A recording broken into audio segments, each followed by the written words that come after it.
నాయకుల ఆత్మస్థైర్యం దెబ్బతీయాలని రేవంత్ చూస్తున్నారు. అయినా ప్రజా సమస్యలపైనే అందరూ దృష్టి పెట్టాలి. పార్టీ నాయకులకు మాజీ సీఎం కేసీఆర్ దిశానిర్దేశం. కేసీఆర్తో కేటీఆర్ హరీష్ రావు భేటీ.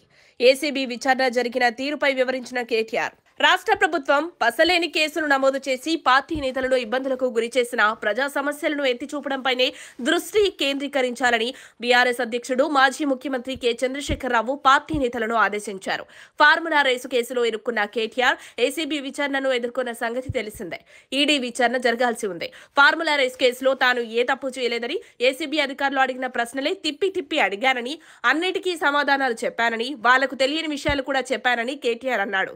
మీడియా సమావేశంలో రేవంత్ రెడ్డిని బూతులు తిట్టాడని చెప్పొచ్చు. ఆయన మాదిరిగా తాము లుచ్చా పనులు చేయలేదని చెప్పాడు. తానెవరికీ దేనికి భయపడనని, 100 విచారణలు జరుపుకున్నా తనకు అభ్యంతరం లేదని, తాను సహకరిస్తానని చెప్పాడు.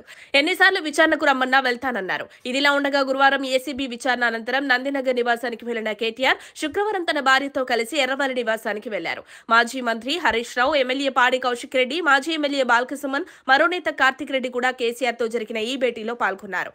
ఈ నేపథ్యంలో భవిష్యత్తు కార్యాచరణ మీద తండ్రి కేసీఆర్ తో చర్చలు జరిపాడు. మనం ఏ తప్పు చేయలేదని, భయపడాల్సిన అవసరం లేదని కేసీఆర్ కుమారుడికి ధైర్యం చెప్పారు. పైశాచిక ఆనందంతో రేవంత్ రెడ్డి తమ పార్టీ మాజీ మంత్రుల మీద, నాయకుల మీద కేసులు పెడుతున్నారని మండిపడ్డాడు.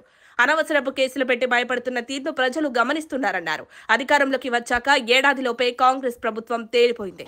ఉన్న పథకాలు అమలు చేయలేక కొత్త పథకాలు తెచ్చే తెలివి లేక ప్రభుత్వం చేతులెత్తేసిందని కేసీఆర్ అన్నట్లు తెలిసిందే.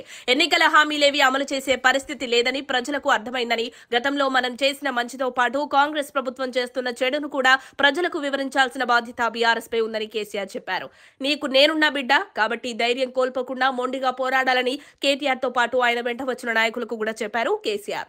స్థానిక సంస్థల ఎన్నికల్లో గులాబీ పార్టీ బలపరిచిన అభ్యర్థులను గెలిపించడానికి కృషి చేయాలని కేసీఆర్ చెప్పారు. సంక్రాంతి తర్వాత నియోజకవర్గాల వారీగా నాయకులను పిలిపించుకొని మాట్లాడతానన్నారు. కాబట్టి పండగ తర్వాత దృష్టంతా పార్టీ బలోపేతంపైనే ఉంటుందని కేసీఆర్ పేర్కొన్నారు. మరిన్ని అప్డేట్స్ కోసం మా కాయ్ టీవీని సబ్స్క్రైబ్ చేసుకోండి. మా వీడియో కనుక మీకు నచ్చినట్లయితే లైక్ చేయండి, షేర్ చేయండి. మీ విలువైన అభిప్రాయాలను కామెంట్ బాక్స్లో తెలియజేయండి.